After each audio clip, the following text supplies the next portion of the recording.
build a cabin nobody can find.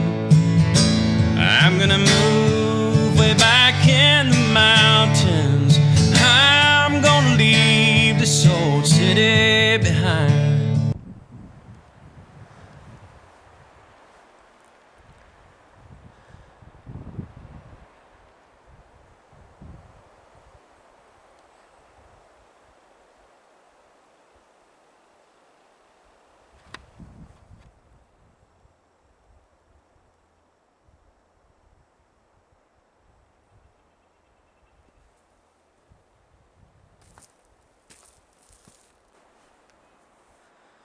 I came up today to get an update on the pond.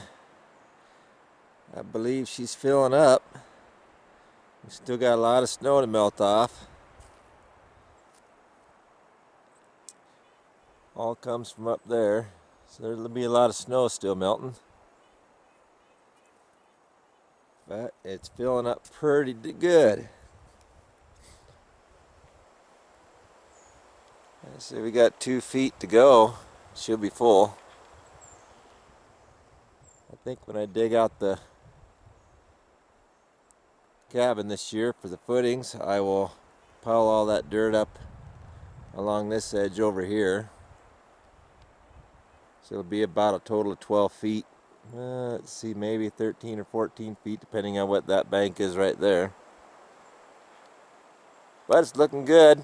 I probably won't put fish in it until I see how it's going to hold water throughout the year.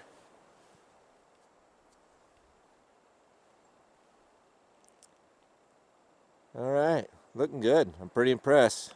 A lot of water here.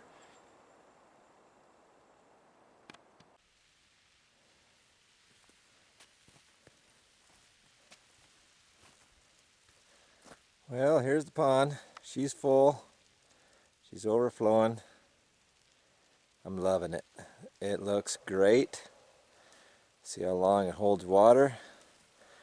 I've been doing a little burning the slash piles. Still got a bunch of snow up here to melt. This is that pile of dirt. I got to tend to when it melts. But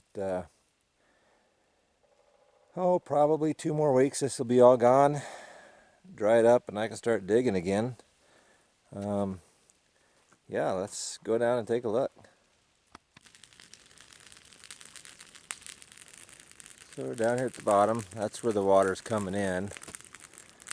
I've got a little drop there. And I was assuming that it would come out over there, but apparently right here is the lowest spot. And it's running down, and it runs around them trees and runs down there, and there's that slash pile I tried to burn 50 times this winter, and it'll be 40 years before I ever get that thing burnt down to the ground. But I'll probably bring the old dozer down, pile it up some more, and try to do something. I don't know. Dang stumps. They'll be there for a long time. But I did make a little pathway around the pond this way. I'll take the dozer down and make a nice little flat road around it. Let's go to the other side and look this way.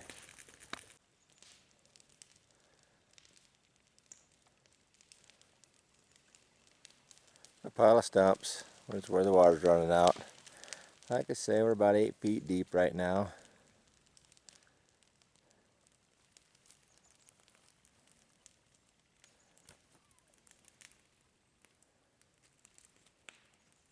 Can't wait for the snow to be gone, the mud to be gone, get to work.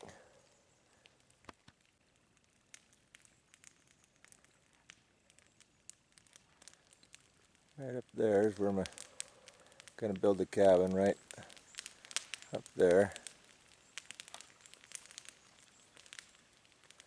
This will be a pretty view.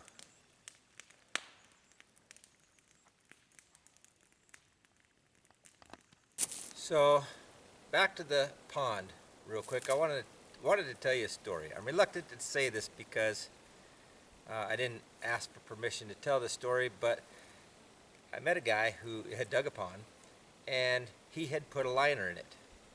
And they would sit out on the porch, and he'd have a ball, and he'd throw the ball in the pond, and the dog would jump in there and fetch the ball and come out, what have you.